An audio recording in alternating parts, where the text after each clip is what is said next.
नेता, अहिंसा के पुजारी, मेरी श्रद्धा के केंद्र, 24वें अवतार शमन भगवान महावीर स्वामी के चरणों में शत शत वंदन।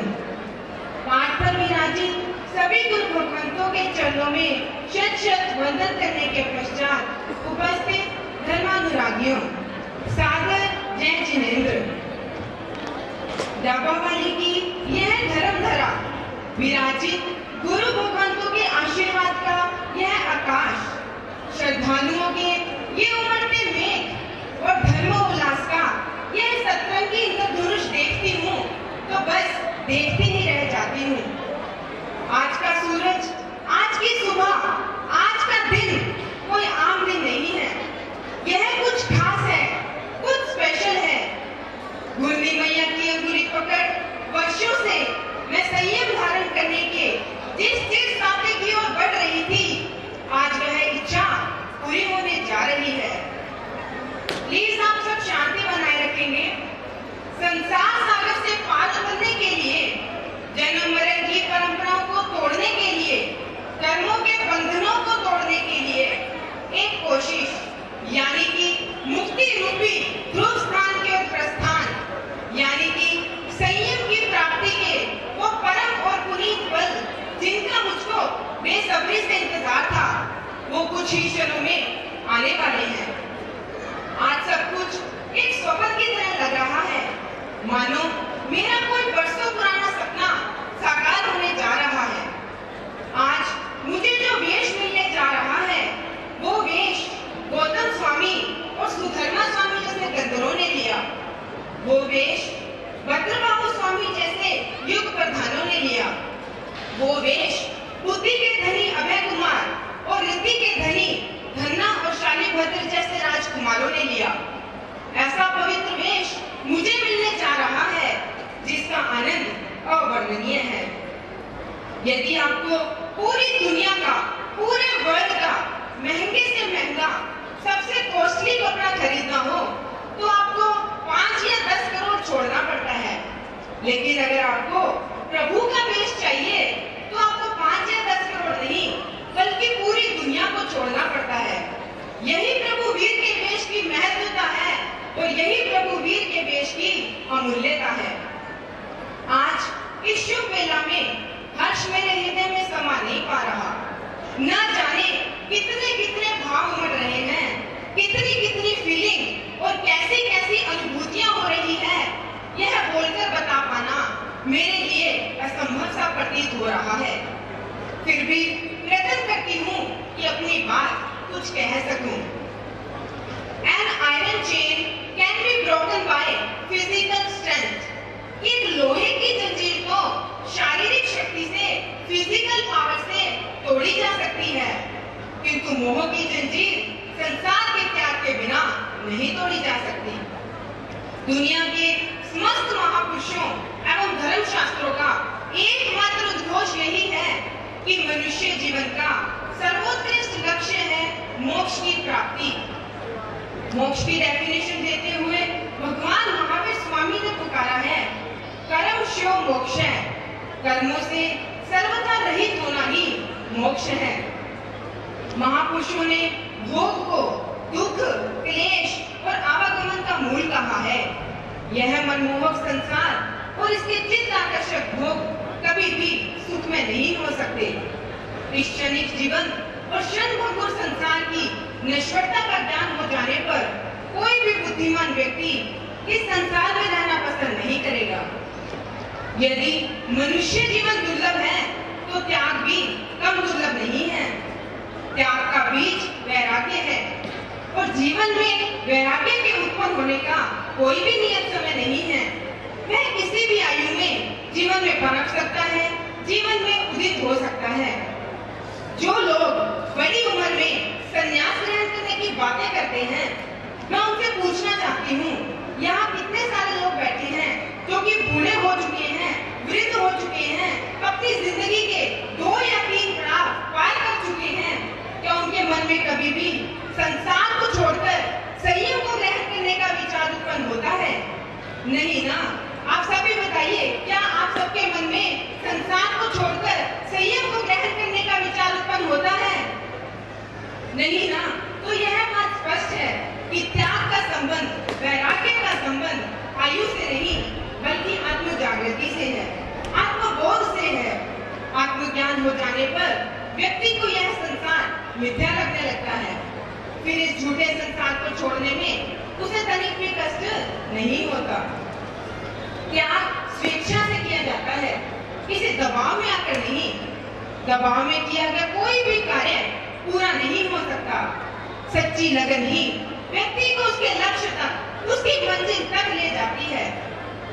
मैं यह त्याग और संयम का मार्ग स्वेच्छा से एवं अपने माता पिता और पारिवारिक जनों की आज्ञा से ग्रहण करने जा रही हूँ, किसी दबाव के कारण या किसी अभाव के कारण नहीं। प्रभु कृपा से मेरे घर में धन वैभव की कोई कमी नहीं। मैं केवल स्व कल्याण और पर कल्याण के लिए इस संयम पथी पथिक बनने जा रही हूँ। शासनपति श्रवण भगवान महावीर स्वामी ने फरमाया है, जेन सिया तेन नो सिया।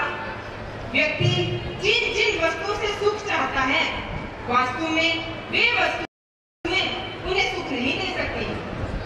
धन वैभव में सुख नहीं है, काम भोगों में सुख नहीं है, छल और झूठ में सुख नहीं है। तो सुख किसमें है? धम्मम शरणम प्रवचामि, धर्म की शरण में ही सच्चा सुख है। कोई गुरु, कोई माँ बाप या स्वयं भगवान भी हमें जन्म की वेदना, बुढ़ापे के दुख और मृत्यु शैया से बचा नहीं सकते।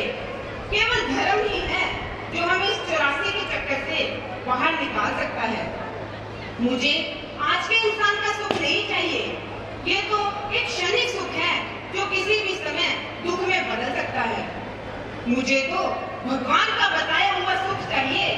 ऐसा सुख चाहिए जो कभी समाप्त ना हो, ऐसा सुख चाहिए जो कभी दुख ना दे। मुझे सच्चा व शाश्वत सुख चाहिए। इसीलिए आज मैं आप सबके सामने इस संयम के द्वार पर खड़ी हूँ, क्योंकि मेरा मानना है कि संयम ही वो मार्ग है, संयम ही वो वे है जो हमें शाश्वत सुख तक, संयम ही वो मार्ग है, संयम ही वो वे है जो हमें शाश्वत सुख तक ले जा सकता है। मैं जितने भी लोगों से मिलती हूँ, सबके मन में कोई ना कोई प्रश्न, कोई ना कोई दुविधा, कोई ना कोई शंका जरूर होती है।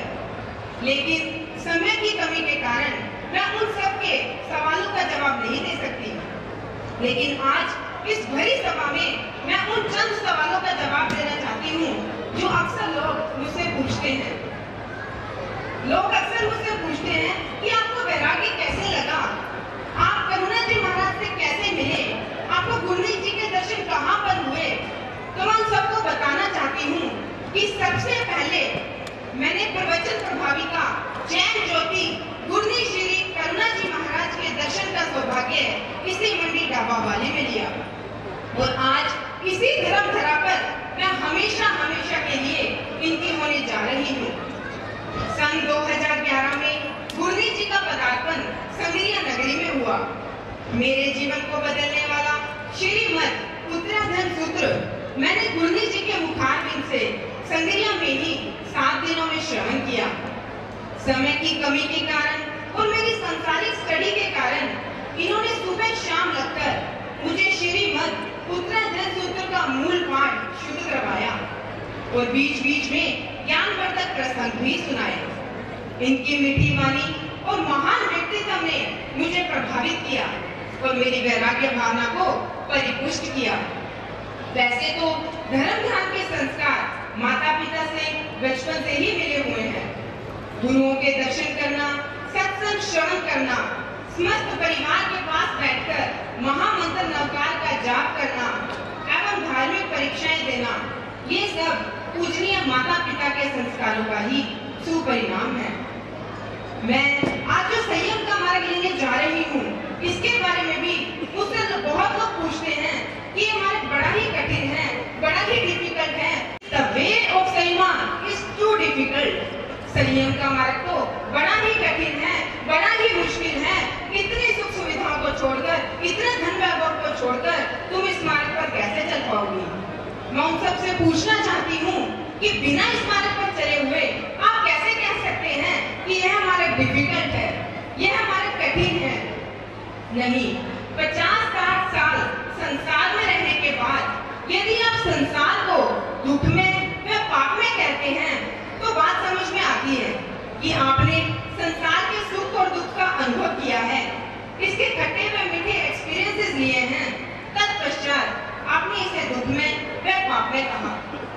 लेकिन संयम के मार्ग पर कदम बढ़ाए बिना आप इस मार्ग के लिए कैसे फैसला सुना सकते हैं कि यह मार्ग डिफिकल्ट है?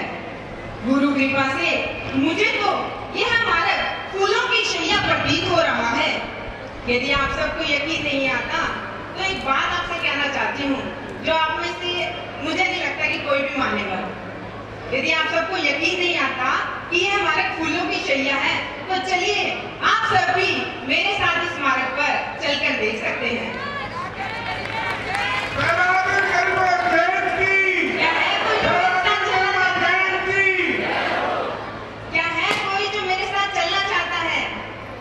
यदि आप खुद इस मार्ग पर चलकर देखोगे तो आपको पता लगेगा कि यह मार्ग कांटों का मार्ग नहीं बल्कि फूलों की शैया है। वैसे भी कहा है, there is no gain without any pain। बिना दर्द सहे, बिना मुसीबतों का सामना किए हम अपनी मंजिल, अपने लक्ष्य, अपने एम को अचीव नहीं कर सकते। मुझे याद है कि जब मेरे मम्मी पापा ने मुझे दीक्षा की आज्ञा दी तब मेरी मम्मी कहाँ बैठे हैं? उनको मम्मी जी कहाँ हैं?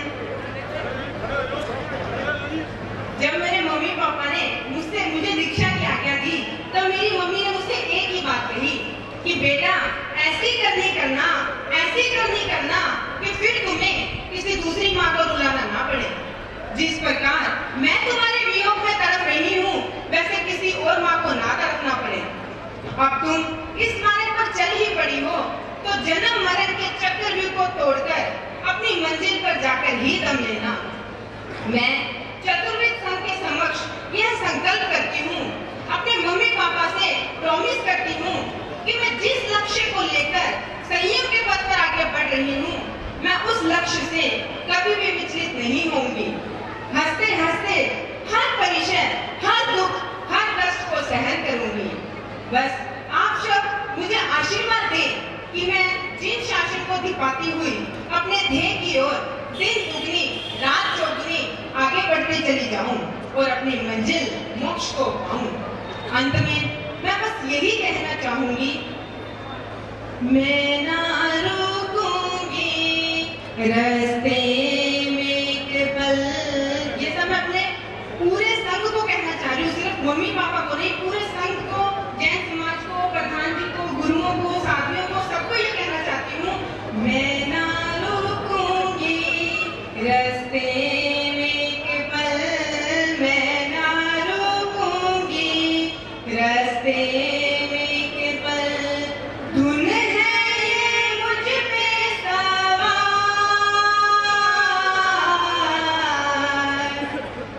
मुझे जाना है भगवन के द्वार, मैं जाऊंगी भगवन के द्वार।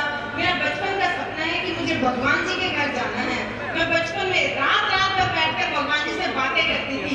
मुझे आज इतनी खुशी हो रही है, मुझे यकीन नहीं हो रहा कि ये दिन, ये पल सचमुच मेरे सामने आ चुका है। मुझे जाना है भगवन के द्वार, मैं जाऊंगी भगवन के द्वार, मुझे जाना है भगवन के द्वार, मैं जाऊंगी भगवन के द्वार।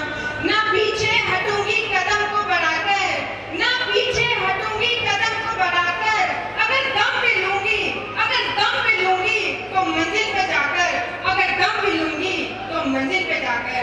इन्हीं शुभ भावनाओं के साथ बोलिए भगवान महावीर स्वामी की, गरीबों के मसीहा श्री सुमति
देंगे।